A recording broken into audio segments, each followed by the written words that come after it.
طول عمري ما بحبش موسيقى الروك.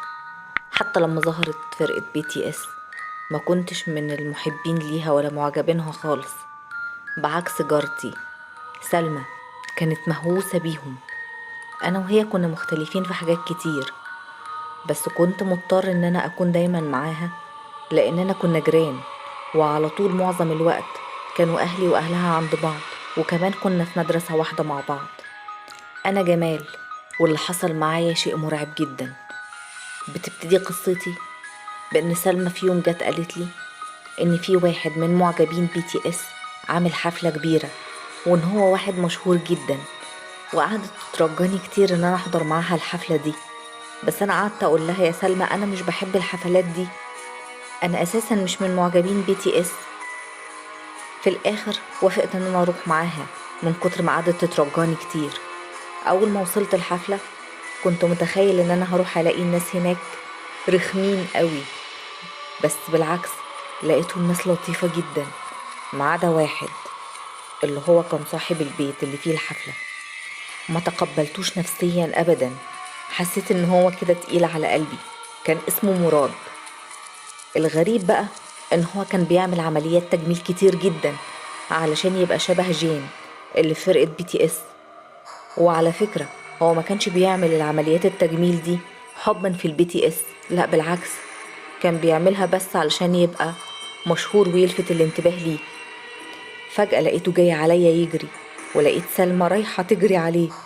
في اللحظة دي معبرهاش، وجي على طول ناحيتي، ولقيته فجأة بيقولي مش معقول، انت جميل جدا.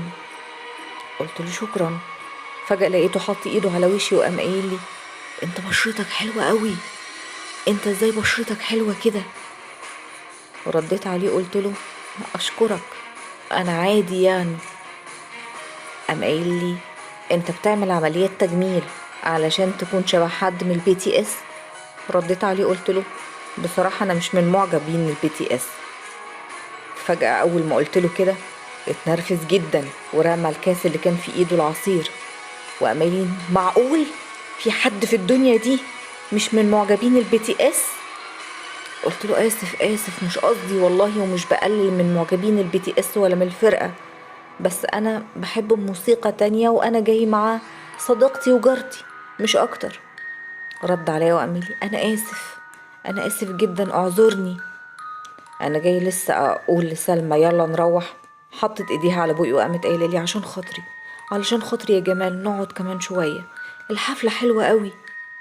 وشوش الناس بدأت تتغير، خاصة بعد ما عرفوا ان انا مش من معجبين البي تي اس، والناس بدأت تمشي واحدة واحدة، وسلمى مصممة تكمل باقي الحفلة.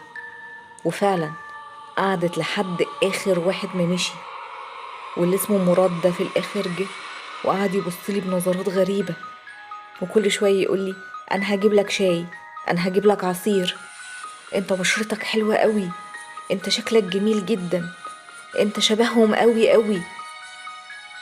وانا مش متخيل هو بيعمل ليه كده. بصراحة ما كنتش بلعه خالص، وكنت عايزة امشي من المكان ده بأسرع وقت، بس سلمى كانت مصممة تقعد. فجأة قال لي انا هجيب لكم شاي تاني. سلمى قامت قايله لنا ماشي ماشي يلا هات شاي وعصير وكل اللي عندك، احنا قاعدين معاك. بعد ما مشي قلت لها سلمى انا مش مرتاح للانسان ده ولا مرتاح للمكان ده، انا عايزه اقوم.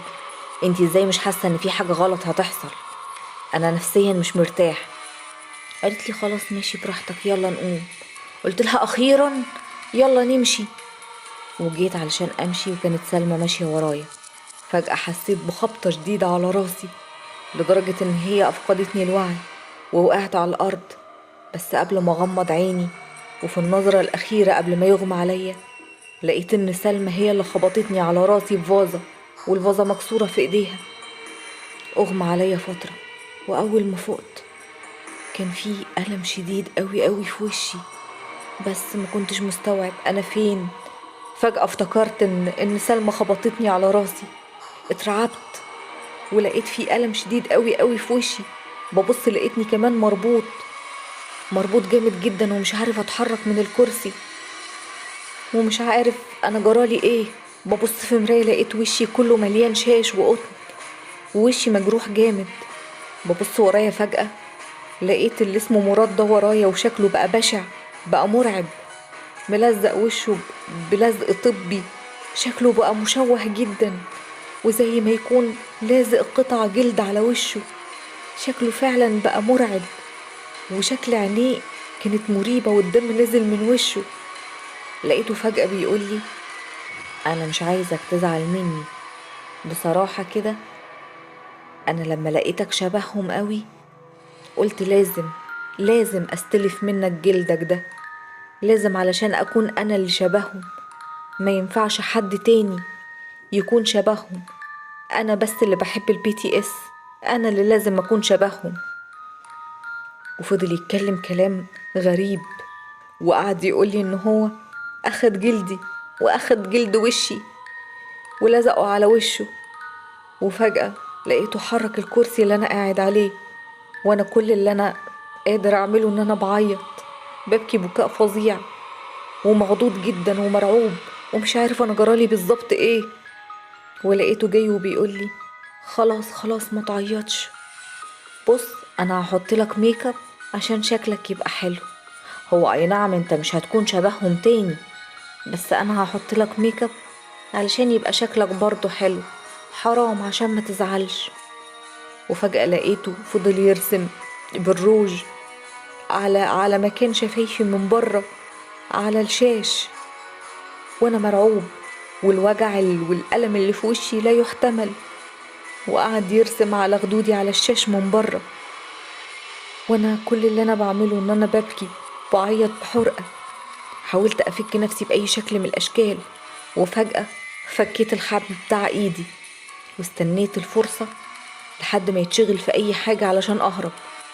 فجأة لقيته بيقولي: لسه ناقص بس الكحل بتاع عينك. وقام جاي قعد يدور على الكحل في علبة الميك اب اللي قدامه. في اللحظة دي قمت جاي بسرعة وقمت خبطة شديدة جدا وزقه برجلي.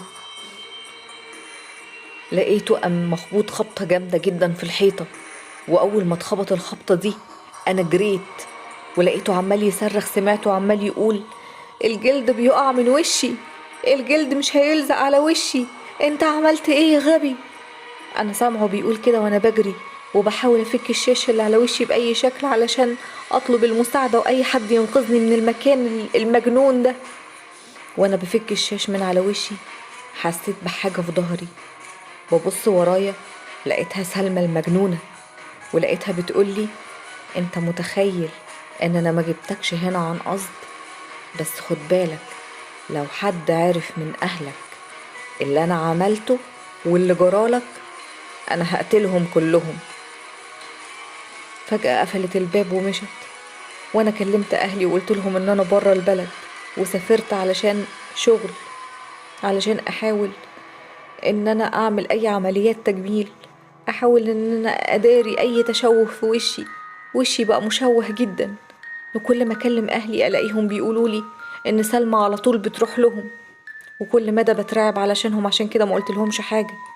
ولقيت المجنون اللي اسمه مراد ده بعتلي في مرة علبة فيها قطع من جلد وشي وبعض الشوكولاتة، وكاتب لي ورق بيقولي: ما تزعلش، انا حاولت ألزق الجلد ده على وشي بس للأسف ما تلزقش، حاول انت بقى تاخده، وانا بصالحك اهو بشوية قطع شوكولاتة. كل اللي انا عملته ان انا انهارت في العياط لاني بقيت انسان مشوه. ودي اللقطات الحقيقية من المجنون اللي كان بيعمل عمليات تجميل عشان يبقى شبه جين، واللي عمل فيا كده.